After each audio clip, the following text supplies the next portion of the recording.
Varicose veins కి సరైన చికిత్స కోసం సంప్రదించండి Avis hospital. Welcome to Suman TV. నేను మీ సుమన్ టీవీ నాగ్.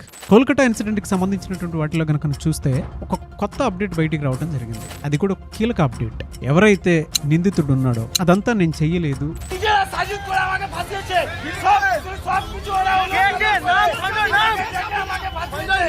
నా చేత కావాలని చేయిస్తున్నారు అని గట్టిగా అరవటం, అంటే పోలీసులు ఎప్పుడైతే తీసుకుని వెళ్తున్నారో గట్టిగా అరవటం, ఒక వీడియో క్లిప్ కూడా బయటికి రావడం జరిగింది. అతనే సంజయ్ రాయ్. ఏం జరిగింది, వాటికి సంబంధించినటువంటి అప్డేట్స్ ఏంటి అనేది ఈరోజు మనతో పాటు హైకోర్టు అడ్వకేట్ రవీంద్రనాథ్ గారు ఉన్నారు. ఇది వారి మాట్లాడి తీసుకున్నాం. Hello sir. హాయ్ అండి నాగరాజ్ గారు. సార్, గత కొద్ది రోజులుగా నేను కోల్కతా ఇన్సిడెంట్కి సంబంధించినటువంటి కొన్ని కీలక విషయాలు రోజు అప్డేట్ రూపంలో మాట్లాడుకోవడం జరిగింది. అయితే ఒక బ్రేకింగ్ న్యూస్ లాగా ఒక విషయం బయటికి రావడం జరిగింది. ఇదంతా కావాలని చేయించారు అనేటువంటి విషయాన్ని చెప్పడం జరిగింది. ఆ అప్డేట్ ఏంటి సార్ అసలు? సంజయ్ రాయ్, ఇప్పటి వరకు మనం కూడా ఈ Kolkata RG Kar medical college case సంబంధించి, ముఖ్యంగా ఆర్జీకర్ మెడికల్ కాలేజీలో అత్యాచారానికి సంబంధించి కీలకమైన ప్రధాన నిందితుడిగా మనం చెప్తున్నటువంటి సంజయ్ రాయ్ని ఈరోజు సిల్డా సెషన్స్ కోర్టులో ఆయన్ని ప్రవేశపెట్టడం జరిగింది. మనం గతం నుంచి అనుకుంటున్నాం, నవంబర్ 8న కూడా ఒక ట్రయల్ నడిచింది.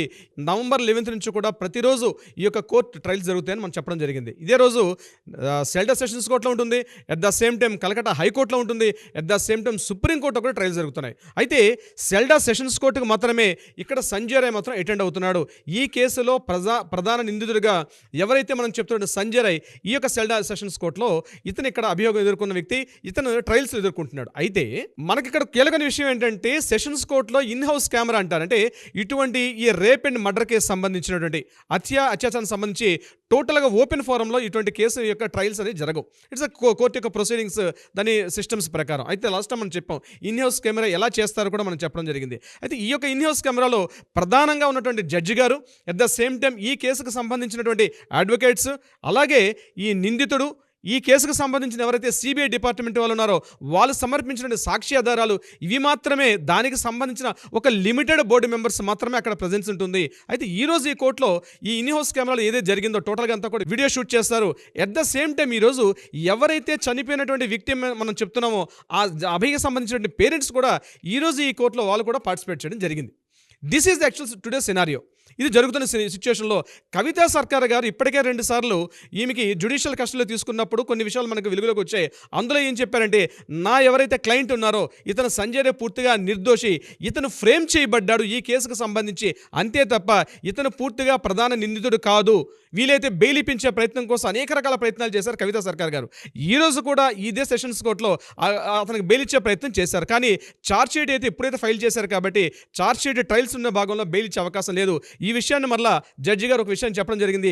ఆల్రెడీ ట్రయల్స్లో ఉన్నటువంటి విషయం కాబట్టి, ఆల్రెడీ డిస్కషన్ ఉంది కాబట్టి ఈ టైంలో బెయిల్ ఇచ్చే ప్రసక్తి అని చెప్పి ఇమీడియట్గా కవితా సర్కార్ ఫస్ట్ మినిట్లోనే ఈ బెయిల్ పిటిషన్ పెట్టడం జరిగింది. ఇమీడియట్గా జడ్జి గారు దాన్ని త్రోసిపుచ్చారు. ఇది యాక్చువల్గా ఇన్ హౌస్ కెమెరాలో జరిగిన విషయంగా తెలుస్తుంది. అయితే ఇన్ హౌస్ కెమెరా సిచ్యువేషన్ అయిపోయిన తర్వాత కోర్టు నుంచి బయటకు వస్తున్న క్రమంలో అతను మళ్ళీ సంజయ్ రాయ్ని ఆ పోలీసు వ్యాన్ ఎక్కించుకుంటూ మళ్ళీ దగ్గరలో ఉన్నటువంటి సెంట్రల్ ప్రిజన్కి ఈయనకి తీసుకెళ్తున్న భాగంలో పబ్లిక్ యొక్క అటెన్షన్ పూర్తిగా తన వైపు మలుచుకున్న ప్రయత్నం చేశాడు. ఆ చిన్న కొద్ది సెకండ్స్లో, కొన్ని మినిట్స్ అని కూడా చెప్పలేం, కొన్ని ఫ్రాక్షన్ ఆఫ్ సెకండ్స్లో ఆయన్ని వ్యాన్లో ఎక్కించుకుంటూ లోపలికి వెళ్తున్న భాగంలో ఆ యొక్క వ్యాన్ అవుట్ సైడ్ నుంచి ఆయన 3 కీలకమైన వ్యాఖ్యలు చేయడం జరిగింది. అందులో ఆయన చెప్పిన వ్యాఖ్యల్ని 3 పార్ట్లుగా మనం డివైడ్ చేసుకోవచ్చు. ఫస్ట్ వ్యాఖ్య ఏంటంటే, నేను ఈ కేసులో నిర్దోషిని, నన్ను కేవలం ఫ్రేమ్ చేయించడం జరిగింది అని గట్టిగా అరుస్తూ మాట్లాడు. సో ఫస్ట్ సెంటెన్స్ ఆయన మొత్తం మాట్లాడిన మాటలు 3 భాగాలకు చెప్తాం. అందులో ఫస్ట్ ఏం చెప్పాడు, నేను ఇందులో నిర్దోషిని, నన్ను ఫ్రేమ్ చేయబడ్డాను ఈ కేసుకు సంబంధించి అని చెప్పడం జరిగింది.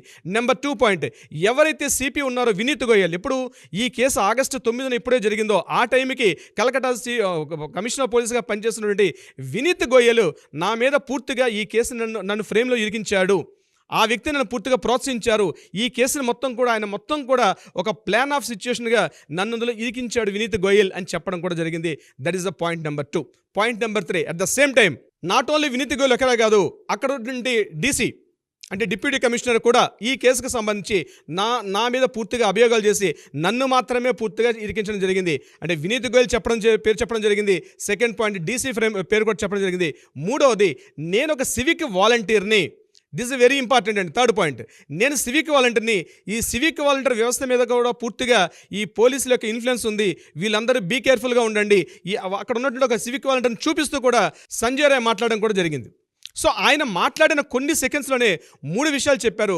ఒకటి, నేను ఫ్రేమ్ చేయబడ్డాను అని చెప్పడం జరిగింది. నెంబర్ 2 పాయింట్, వినీత్ గోయల్ యొక్క పేరు తీసుకోవడం జరిగింది. మూడోది, సివిక్ వాలంటీర్ గురించి కూడా చెప్పడం జరిగింది. ఈ కేసుకు సంబంధించి సందీప్ ఘోష్ కూడా ఒక కీలకమైనటువంటి ప్రధాన నిందితుడిగా మనం ప్రధాన నిందితుడు అని వాడుతున్నాడు నాగరాజు గారు. అతను కూడా ఒక కీలకమైన నిందితుడు. కానీ అన్ఫార్చునేట్, ఈ వ్యవస్థలో కేవలం సంజయ్ రాయ్ని మాత్రమే చూపిస్తున్నారు. సందీప్ ఘోష్ సైడ్ చేయబడ్డాడు. At the same time Abhijit Mandal side చేయబడ్డాడు తప్ప సంజయ్ రాయ్ మీద టోటల్ ఫోకస్ అంతా చేయడం జరిగింది. నార్త్ బెంగాల్ లాబీ అని ఏదైతే మనం చెప్పుకున్నామో, నార్త్ బెంగాల్ లాబీ టోటల్గా కూడా ఎవరైతే డి అని మనం చెప్పుకున్నామో ఆ డి అనే వ్యక్తి మీద చాలా ఎపిసోడ్ చేస్తాం. ఇప్పుడు ఆ టైం కూడా వచ్చింది. బహుశా మన 1-2 ఎపిసోడ్స్లో ఆ డి పర్సన్ ఎవరు కూడా మనం రివీల్ చేద్దాం నాగరాజు గారు. ఇది టోటల్ అంత వ్యవస్థ కూడా వెస్ట్ బెంగాల్లో డి అనే వ్యక్తి టోటల్గా దీన్ని కంట్రోల్ చేశారు. అందుకనే ఈవెన్ ఇంతమంది జూనియర్ డాక్టర్స్ సుమారుగా 60 రోజుల పాటు అక్కడ నిరసనలు, ధర్నాలు, హర్తాలు చేసినప్పుడు కూడా అక్కడ మమతా బెనర్జీ గారు రాజీనామా చేయకపోవడం, అట్ ద సేమ్ టైం కొన్ని ఏవైతే 10 డిమాండ్స్ పెట్టారో ఆ 10 డిమాండ్స్ సంబంధించి కూడా కేవలం ఒక తూతూ మంత్రంగా చేశారు తప్పించి దాని మీద పూర్తిగా చర్యలు తీసుకోవడం దాఖలాలు కూడా మమతా బెనర్జీ గారు పూర్తిగా అందరూ తీసుకోలేదు.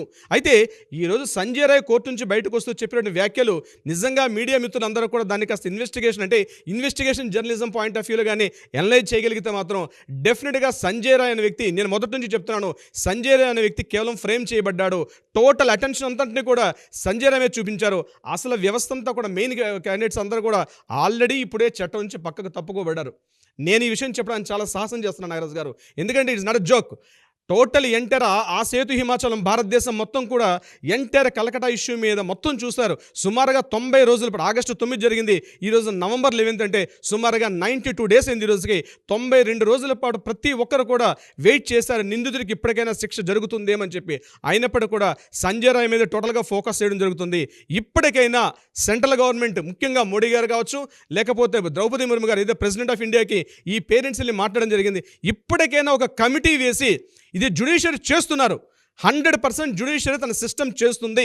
చట్టానికి ఎవరు అతీతులు కారు. అయినప్పటికీ కూడా ఈ వ్యవస్థ పూర్తిగా ఏదైతే వెస్ట్ బెంగాల్ మీద జరుగుతున్న వ్యవస్థ ఏదైతే ఉందో, ఇక్కడ ఒక కంప్లీట్గా కమిటీ వేసి, ఒక కమిషన్ వేసి, ఈ ప్రత్యేక దర్యాప్తు బృందం సిబిఐ మీద ఎవరికి కూడా సరైనటువంటి అవగాహన లేదు. ముఖ్యంగా అవగాహన అంటే ఈ వర్డ్ ఎందుకు వాడుతున్నానంటే, అవగాహన విషయం అంటే ఈ కేసు మీద దర్యాప్తు చేస్తున్నటువంటి ఈ స్వతంత్ర దర్యాప్తు సంస్థ సిబిఐ మీద ఇప్పటికీ కూడా ఎవరికి కూడా నమ్మకం అన్నది జూనియర్ డాక్టర్స్ ఎప్పుడూ తీసేశారు.